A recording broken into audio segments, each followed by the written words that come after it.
តបတ်ព័ត៌មាននិងព្យាករណ៍កម្ពស់ទឹកក្រសួងធនធានទឹកនិងអូតូនិយមបានឲ្យដឹងថាកម្ពស់ទឹកពិនិត្យឃើញនៅថ្ងៃទី17ខែវិច្ឆិកាឆ្នាំ2025វេលាម៉ោង7ព្រឹកតាមបណ្ដាស្ថានីយជលសាស្ត្រទន្លេមេគង្គស្ទឹងត្រែងថ្ងៃនេះទឹកមានកម្ពស់5ម៉ែត្រ16សង់ទីម៉ែត្រខ្ពស់ជាងថ្ងៃម្សិលមិញ2សង់ទីម៉ែត្រកម្រិតកម្ពស់ប្រុងប្រយ័ត្ន10ម៉ែត្រ70សង់ទីម៉ែត្រ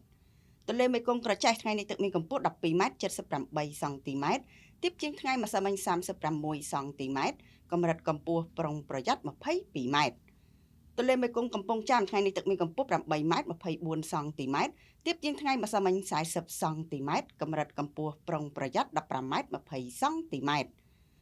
ទន្លេបាសាក់ចាក់ទៅមុខថ្ងៃនេះទឹកមានកម្ពស់6ម៉ែត្រ77សង់ទីម៉ែត្រទាបជាងថ្ងៃម្សិលមិញ31សង់ទីម៉ែត្រកម្រិតកម្ពស់ប្រុងប្រយ័ត្ន10ម៉ែត្រ50សង់ទីម៉ែត្រទន្លេមេគង្គអ្នកលឿងថ្ងៃនេះទឹកមានកម្ពស់4ម៉ែត្រ92សង់ទីម៉ែត្រទាបជាងថ្ងៃម្សិលមិញ30សង់ទីម៉ែត្រកម្រិតកម្ពស់ប្រុងប្រយ័ត្ន7ម៉ែត្រ50សង់ទីម៉ែត្រទន្លេបាសាក់កោះខែលថ្ងៃនេះទឹកមានកម្ពស់6ម៉ែត្រ52សង់ទីម៉ែត្រទាបជាងថ្ងៃម្សិលមិញ6សង់ទីម៉ែត្រកម្រិតកម្ពស់ប្រុងប្រយ័ត្ន7ម៉ែត្រ90សង់ទីម៉ែត្រទន្លេសាបព្រែកក្តាមថ្ងៃនេះទឹកមានកម្ពស់6ម៉ែត្រ82សង់ទីម៉ែត្រទាបជាងថ្ងៃម្សិលមិញ16សង់ទីម៉ែត្រកម្រិតកម្ពស់ប្រុងប្រយ័ត្ន9ម៉ែត្រ50សង់ទីម៉ែត្របឹងទន្លេសាបកំពង់ហ្លួងថ្ងៃនេះទឹកមានកម្ពស់7ម៉ែត្រ25សង់ទីម៉ែត្រទាបជាងថ្ងៃម្សិលមិញ7សង់ទីម៉ែត្រស្ថានភាពទឹកទន្លេស្ថានីយជលសាស្ត្រទន្លេមេគង្គទន្លេសាបនិងទន្លេបាសាក់ទឹកបាននឹងកំពុងស្រកជាបន្តបន្ទាប់